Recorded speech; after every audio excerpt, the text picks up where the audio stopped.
অসম্ভবেও তুমি আমারই। লেখনীতে বন্যা শিকদার। পর্ব 13। ছেহা কি বলিস এসব? জুবাইয়েরও মাথা চুলকাতে চুলকাতে কক্ষ ত্যাগ করল। হঠাৎই রায়ান মীরা দিকে এগিয়ে গেল। সাথে সাথে মীরা তাকে ধাক্কা দিয়ে বিছানায় ফেলে দিল। মুহূর্তেই মীরা সোজা হয়ে দাঁড়িয়ে কোমরে হাত গুজে কর্কশ কণ্ঠে বলল, নির্লজ্জ লোক! কি ভাবেন আমাকে? আমি বুঝি না আপনার এই ঘেঁষাঘেঁষির মানে? আর একবার কাছে আসার চেষ্টা করেন তাহলে। কথা শেষ হওয়ার আগেই রায়ান উঠে এসে তার একদম সামনে দাঁড়ালো। মীরা হাতটা ধরে হালকা করে চুমু খেল। তারপর মুচকি হেসে বলল, বেশি কিছু না, জাস্ট কয়েকটা পাপ্পি দিবে? মীরা চোখ বড় বড় করে বলল, জীবনে চেলাকাঠের ধোলাই খেয়েছেন? ও আট! চেলাকাঠ আবার কি? চিনেন না তাহলে? ওহ, এটা কি অনেক টেস্ট খেতে? যদি টেস্টি হয়, তাহলে কিন্তু তোমার হাতেই খেতে চাই মন প্রাণ ভরে। মীরা দুষ্টু হেসে মাথা কাত করে বলল, তাহলে বাগানে চলুন, আজ আপনাকে চেলাকাঠের ধোলাই খাওয়াবো। এই টেস্ট সারা জীবনেও ভুলবেন না, ট্রাস্ট মি। ছোট থাকতে মায়ের হাতে এই স্পেশাল ধোলাই প্রায় খেতাম। রায়ান উৎফুল্ল হয়ে লাফিয়ে উঠল। ওয়াও! চল চল, বউ, এর হাতে স্পেশাল ধোলাই খাবো আজ। বউ? রায়ান হেসে বলল, চুপ করো তুমি। আজ বা কাল যাই হোক, তুমি তো আমারই বউ হবে। তাই আগে থেকেই প্র্যাকটিস করছি। ইসস কি যে ভালো লাগছে। তারপর সে আবারও এক গাল হেসে কণ্ঠস্বর টান দিয়ে বলল, বউ। মীরা কিছুক্ষণ তার দিকে তাকিয়ে রইল। অদ্ভুত এক অনুভূতি বুকের ভেতর জমে উঠছে। এত অল্প সময়েই মানুষটার প্রতি কেন যেন দুর্বল হয়ে পড়ছে সে। কারণও আছে, এভাবে তাকে কেউ কোনোদিন হাসায়নি। এমন আদুরে করে কেউ ডাকেওনি। বউ ডাকটা যেন রায়ানে মুখেই মানায়, যেন তার জন্যই রাখা ছিল।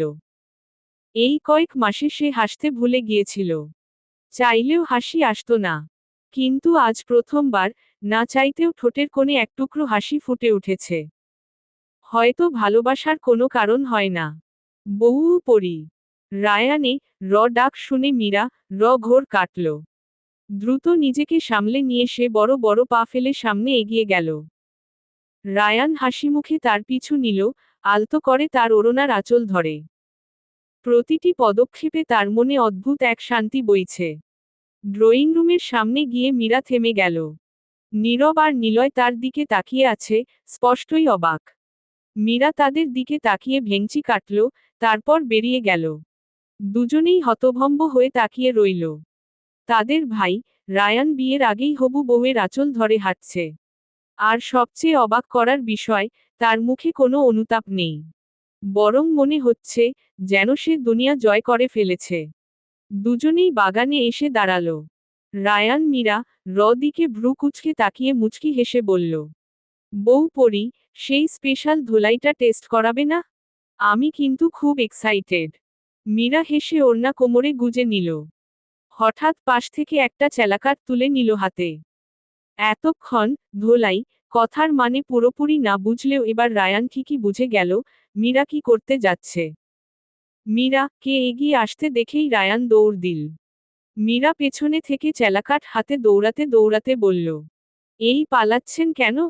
দাঁড়ান দাঁড়ান, আপনার না খুব শখ ছিল চেলাকাঠের স্পেশাল ধোলাই খাওয়ার? রায়ান দৌড়াতে দৌড়াতে বলল, না না বউ, আমি আর খাবো না, এইটা একদম টেস্টি না। তুমি প্লিজ ওটা ফেলে দাও, তোমার নরম হাত ব্যথা পাবে তো। কিন্তু মীরা সোনার পাত্রী না। বরং আরো জোরে দৌড়াতে লাগল। রায়ান সামনে, আর পেছনে খিলখিল করে হাসতে হাসতে মীরা। পুরো বাগান যেন তার হাসিতে মুখর হয়ে উঠল। হঠাৎ রায়ান থেমে গেল। সাথে সাথে মীরাও থেমে গেল। রায়ান ধীরে ধীরে ঘুরে মীরা দিকে এগিয়ে এলো। মীরা হাত থেকে চেলাকাঠটা পড়ে গেল। ভয়ে সে চোখ বন্ধ করে ফেলল। ঠিক তখনই রায়ান তার খুব কাছে এসে মীরা উড়তে থাকা চুলে হালকা ফু দিয়ে সরিয়ে দিল। মৃদু হেসে বলল, আমার পরি, মুখে সবসময় এমন হাসি দেখতে চাই। শুধু চেলাকাঠ নিয়ে দৌড়ানো না, দরকার হলে আমার চুল টেনে ছিঁড়ে ফেলো, তবুও সবসময় খুশি থাকবে। বুঝেছ? মীরা ড্যাব ড্যাব করে তাকিয়ে রইল। কয়েক মাস ধরে একই ছাদের নিচে থেকেও সে বুঝতে পারেনি মানুষটার মন এতটা নরম, এতটা স্নিগ্ধ। তাকে হাসানোর জন্য সে নিজের সবটুকু দিতেও রাজি। ঠিক তখনই কারো হাসির শব্দে দুজনেই সরে গেল। চোখ তুলে দেখে রুহি দাঁড়িয়ে আছে সামনে। রায়ান হেসে আবার মীরা, গা ঘেঁষে দাঁড়ালো। হাই ঘরোয়ালি, কেমন আছো? অনেক অনেক অনেক ভালো আছি, দুলাভাই। রায়ান চোখ টিপে বলল। ভালো তো থাকবেই। আমার দোস্তের প্রেমে পড়েছ না? বাই দা ওয়ে, লাইন কতদূর এগালো, হুম? রুহি মুখ বাঁকিয়ে বলল। আপনার দোস্ত একদম ভালো না, দুলাভাই। আমাকে দেখলেই দূরে সরে যায়। মনে হয় আমার মধ্যে অ্যালার্জি আছে।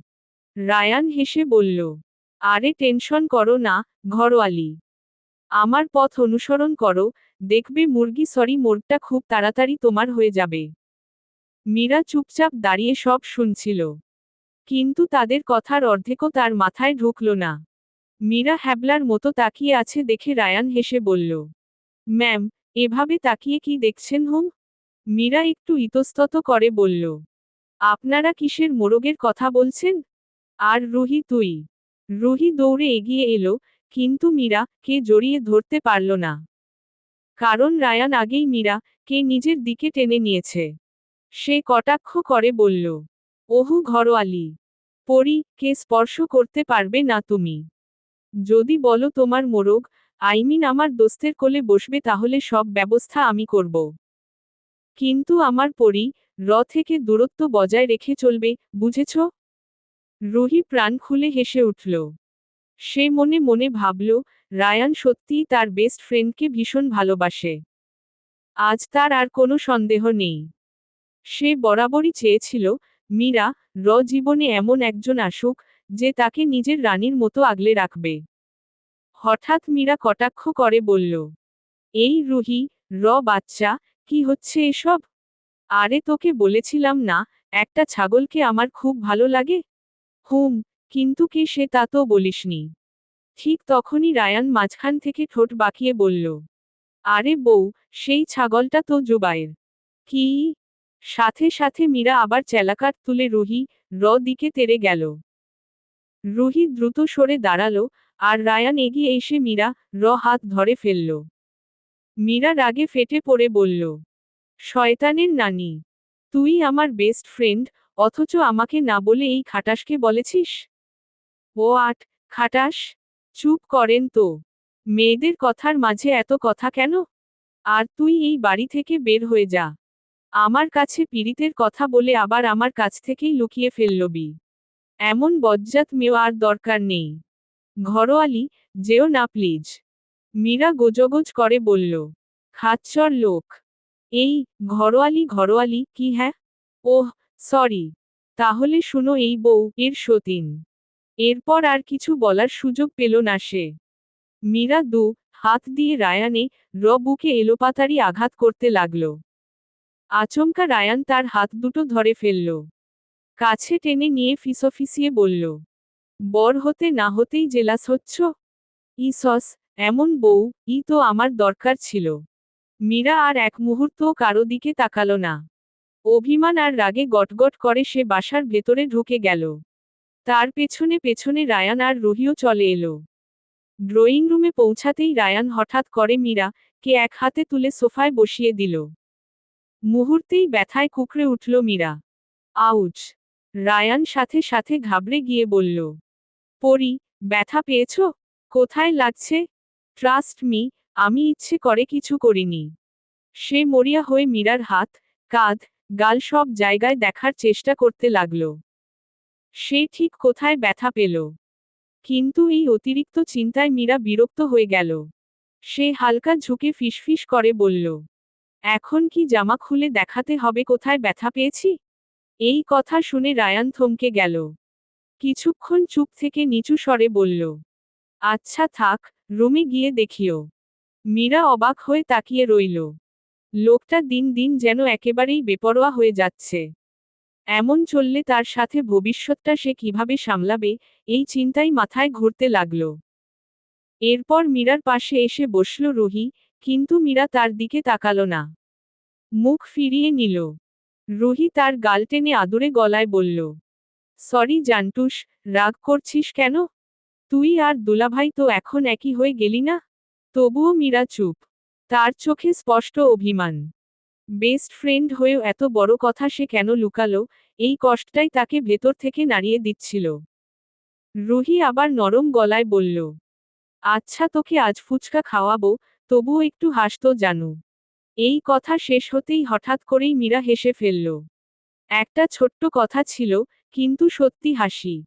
রুহি এক পলক তাকিয়ে রায়ানের দিকে তাকালো। তারপর মৃদুস্বরে বলল, দুলা ভাই, আপনাকে একটা কথা। কিন্তু কথা শেষ করার আগেই রায়ান মুচকি হেসে বলল, জানি ঘরোয়ালি। তবে তোমাদের এক্সাম কবে? 10 দিন পর। Okay fine. পড়ি, তোমার সব বই খাতা, নোট আমি রুমে গুছিয়ে রেখেছি। এখন থেকে খুব মনোযোগ দিয়ে পড়বে, বুঝেছ? আমি খাবার নিয়ে আসছি। খাওয়া শেষ হলে তোমাকে কলেজেও নিয়ে যাব। এরপর সে আর দাঁড়ালো না। সরাসরি কিচেনে গিয়ে খাবার নিয়ে এলো। নিজের হাতে সে মীরাকে খাইয়ে দিতে লাগল। ঠিক তখনই মীরা চোখ ভিজে উঠল। এত যত্ন, এত ভালোবাসা, সত্যিই কি সে এগুলোর যোগ্য? রায়ান আলতো করে তার চোখের অশ্রু মুছে দিল। কাঁদবে না একদম। খাও, অনেক লেট হয়ে যাচ্ছে। অ্যাডমিট কার্ড নিয়ে তোমাকে একটা জায়গায় নিয়ে যাব। খাওয়া শেষ হলে এরপর সে কিচেনের দিকে চলে গেল। মীরা ধীরে ধীরে উঠে দাঁড়ালো। তারপর নীরব আর নিলয়ে সামনে গিয়ে দাঁড়ালো। তারপর এক গালে হেসে বলল, ভালোবাসা কাকে বলে দেখেছেন ভাসুরজি আর দেবরজি? ইচ্ছে ছিল না এই বাড়িতে থাকার। কিন্তু মনে হলো, আমার ওপর যে জঘন্য টর্চার করেছেন, তার প্রতিটা আঘাত ফিরিয়ে দেওয়া উচিত। প্রথম আঘাত আমি দেব আপনাদের মেঝো ভাইকে বিয়ে করেই। আর আপনারা সাবধানে থাকবেন। আপনাদের কাছে আমি তুচ্ছ হতে পারি, কিন্তু আপনাদের ভাইয়ের কাছে আমি অমূল্য। সে আমার সব কথাই শুনবে চোখ বন্ধ করে। ঠিক তখনই রায়ান ফিরে এলো। মীরা দ্রুত নিজেকে সামলে নিয়ে স্বাভাবিক গলায় বলল, শুনছেন? আমি এত সিঁড়ি হাঁটতে পারবো না। এক মুহূর্তও দেরি না করে রায়ান তাকে কোলে তুলে নিল। মীরা নীরব আর নিলয়ে দিকে তাকিয়ে একটা বাঁকা হাসি দিল, সে নিজের অবস্থান স্পষ্ট করে দিচ্ছে। আর রায়ান মৃদু হেসে হাঁটতে শুরু করল, যেন এই পৃথিবীতে তার কাছে এখন সবচেয়ে দামি জিনিসটাই তার কোলে আছে। চলবে।